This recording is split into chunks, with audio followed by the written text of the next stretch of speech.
슬프다 구스의 강 건너편 날개치는 소리나는 땅이여.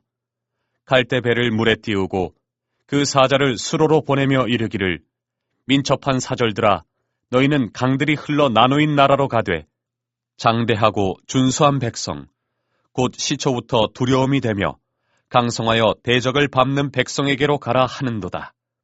세상의 모든 거민 지상에 사는 너희여 산들 위에 기치를 세우거든 너희는 보고 나팔을 불거든 너희는 들을지니라. 여호와께서 내게 이르시되 내가 나의 처소에서 조용히 감찰함이 쬐이는 일광 같고 가을 더위에 운무 같도다.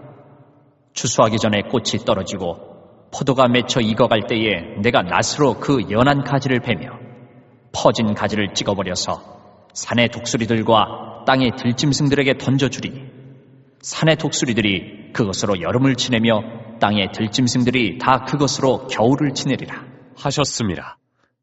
그때 강들이 흘러 나누인 날에 장대하고 준수한 백성 곧 시초부터 두려움이 되며 강성하여 대적을 밟는 백성이 만군의 여호와께 드릴 예물을 가지고 만군의 여호와의 이름을 두신 곳 시온산에 이르리라.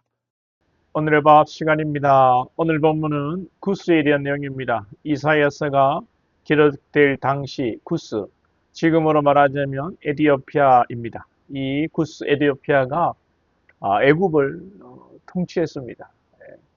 아주 구스가 이 당시에는 강한 나라였죠.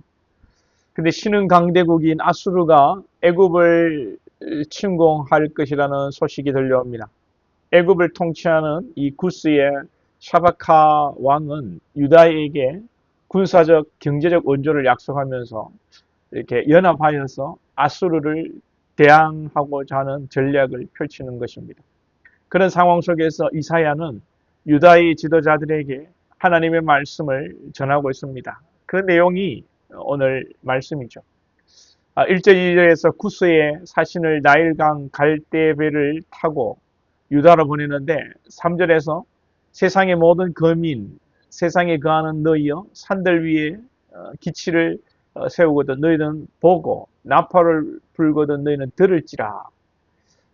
산 위에 기치가 세워지고 나팔 소리가 나는 것은 전쟁이 일어난다는 것입니다.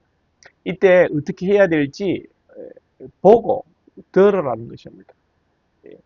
구스, 에티오피아, 지금은 약한 나라라고 나라지만 당시에는 대단했죠. 애굽을 다스리고 아수르와 대적할 만한 나라니까 구스가 대단한 것입니다. 2절에 구스가 보내는 사신들은 또 어떤 자들입니까? 2절 우리 2절 중간에 보면 민첩한 사절들아.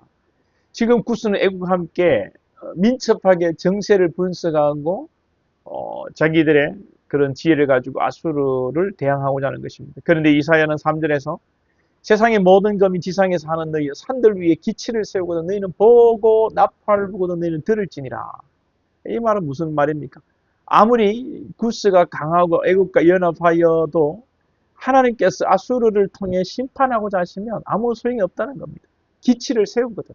하나님께서 전쟁을 통해서 심판하시고자 하는 뜻을 세우시고 아수르를 움직이면 대항하지 말라는 겁니다. 순종하라는 것입니다. 단순하고 식상하진 하지만 진리는 말씀에 순종하라는 것입니다. 말씀에 순종하는 것이 사는 길입니다. 괜히 힘을 연합해서 싸우다가 다 죽는 것입니다. 아무리 인간이 힘을 모으고 인간의 지혜를 짜내고 민첩하게 움직이고 계산해보지만 결국은 하나님의 뜻과 계획이 이루어지는 것입니다. 우리가 신앙하면서 하나님의 뜻을 구하고 먼저 그의 나라와 그의 의를 구해야 됩니다.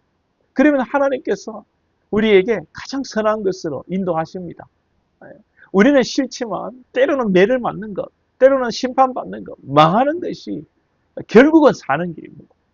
우리가 상식과 우리의 이성과 기본적인 어떤 윤리적, 도덕적 양심으로 우리는 세상을 판단하며 살아갑니다. 그렇지만 이마저도 우리는 내려놓고 우리가 생각하는 기본적이고 보편적인 생각의 기준도 내려놓고 우리는 하나님 앞에 엎드리고 하나님의 뜻을 구해야 합니다.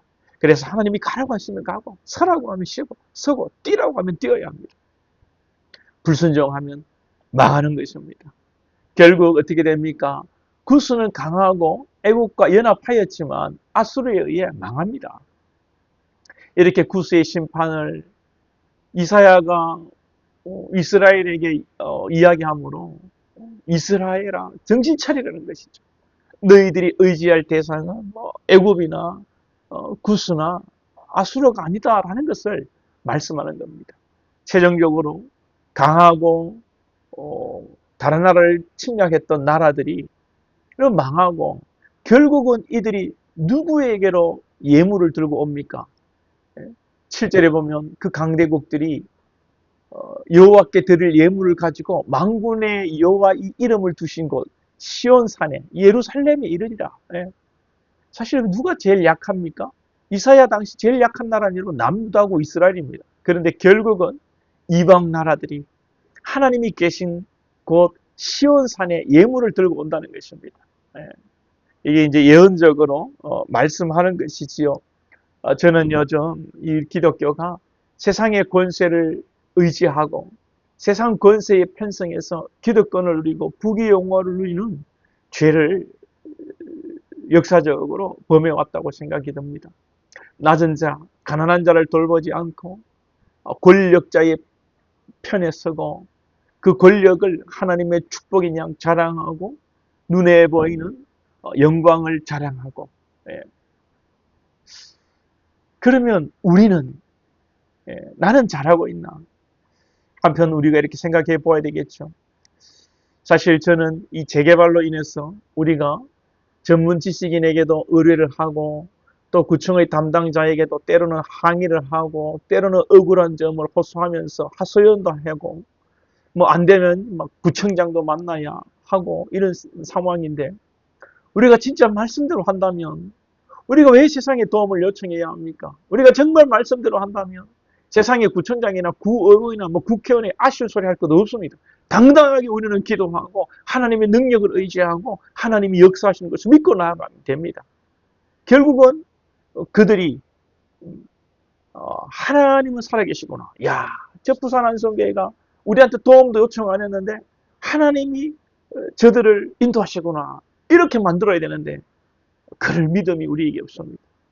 우리는 또 똑같은 연약한 자입니다. 우리가 그 세상의 권력자들에게 담당자에게 여러분 엎드려야 되고 때로는 여러분 싸우기도 해야 되고 이런 우리 연약함이죠. 물론 상식적으로 생각하면 그렇게 하는 것이 당연합니다. 이걸 죄라고 생각하지 않습니다. 신앙적으로 생각하지 않으면 당연한 것입니다. 그러나 영적으로 신앙적으로 생각하면 우리가 세상의 힘을 의지하는 거죠. 선거철이면 권력자들이 권력을 얻기 위해서 또 권력을 지키기 위해서 교회를 찾아옵니다. 우리 교회도 작은 교회지만 여러분 찾아옵니다.